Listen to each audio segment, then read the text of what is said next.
এটা আয়নাঘরের আরো একটি গেট আপনারা দেখতে পাচ্ছেন। ভেতরে একটি কালো কাপড়ে একজনকে শুয়ে রাখা হয়েছে। আয়নাঘরের ভেতরে এভাবেই আসলে নির্যাতন নিপীড়ন চলতো। ভিতরের ছিলটা অনেক ভয়ঙ্কর। একটা পশুকে এভাবে রাখা যায় না, যেভাবে এখানে রাখা হয়েছে একদম পুরো একটা বদ্ধ করে। শয়তানও ফেলোর কাছে, ও থাকলে শয়তান লাগে না এই জানার বাচ্চার কাছে। এতে মাইরে ফেলা ভালো ছিল। একটা মানুষ এমন অবস্থা থাকার থেকে মৃত্যু অনেক উত্তম ছিল। 17 বছর যাবত যে নির্যাতন নিপীড়ন হয়ে এসেছে, শেখ হাসিনার যে অত্যাচার আয়নাঘরের ভিতরে, ঠিক সেই অত্যাচারের কিছুটা অংশ তুলে ধরা রয়েছে। আপনারা দেখতে পাচ্ছেন এভাবে দেয়ালের মধ্যে বিভিন্ন লেখা রয়েছে, নাম লেখা রয়েছে, এবং অন্ধকার এই ঘরের মধ্যে মানুষ কোথায় বসবাস করছে সেটা কিন্তু কেউই জানতো না, এবং আল্লাহর নামও রয়েছে এই আয়নাঘরের ভিতরে দেখতে পাচ্ছেন।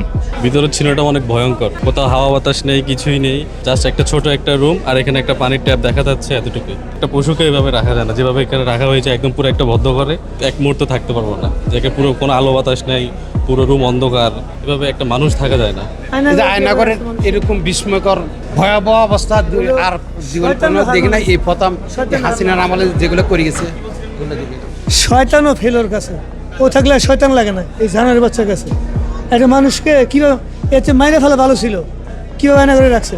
মানুষ এভাবে কাজ করতে পারে না। মারা হতো তাহলে আমরা মেরে ফেলাটা উচিত ছিল, মেরে ফেলছে, একটা হিসাব কিতাব ছিল। এটা কোন কাজ? তাহলে কষ্ট দেওয়া মানসিকভাবে একটা মানুষের। আমি তো প্রথমে আমার যে অবস্থা, আমি হার্ট অ্যাটাক পরে মারা যায় প্রথম দিনে। হ্যাঁ, ভয়ঙ্কর মানে অবশ্যই। যখন মরার পরের যে অবস্থান, সেটা আমার জীবিত থাকা অবস্থায় বোঝা যাচ্ছে। এখানে মরার কাছাকাছি গেছে এই অবস্থা।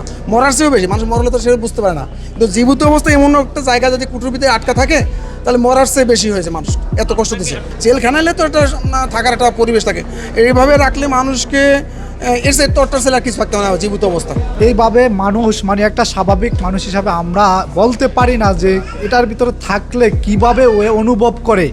মানে চিন্তা করেন যে একটা মানুষ শুইবে বা দাঁড়াবে এরকম কোনো তার পদ্ধতি ছিল না।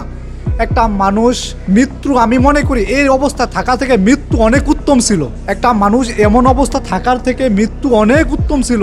এই মানুষটা দিন দিন দিন দিন মরতে মরতে মরতে লাস্ট কেউ জীবিত ফিরছে, আবার কেউ জীবিত দুনিয়ায় ফিরে নেয় এই আয়নাঘর থেকে। এমন শত শত আমার ভাই, বাবা, চাচা, এমন অনেক শত শত মানুষ এই আয়নাঘর থেকে ফিরে আসতে পারে না যাওয়ার পরে।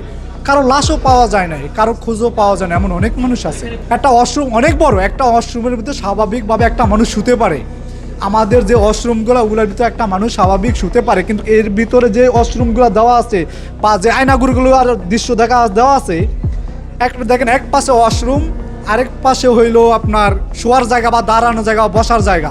মানে একটা মানুষ সোজা হইলে ওয়াশরুমের ভিতরে তার পা জায়গা, আর বসতে গেল তার ওয়াশরুমের ভিতরে পিঠ জায়গা। এইভাবে একটা মানুষ বাঁচা মানে আল্লাহর রহমত ছাড়া আর কিছু না।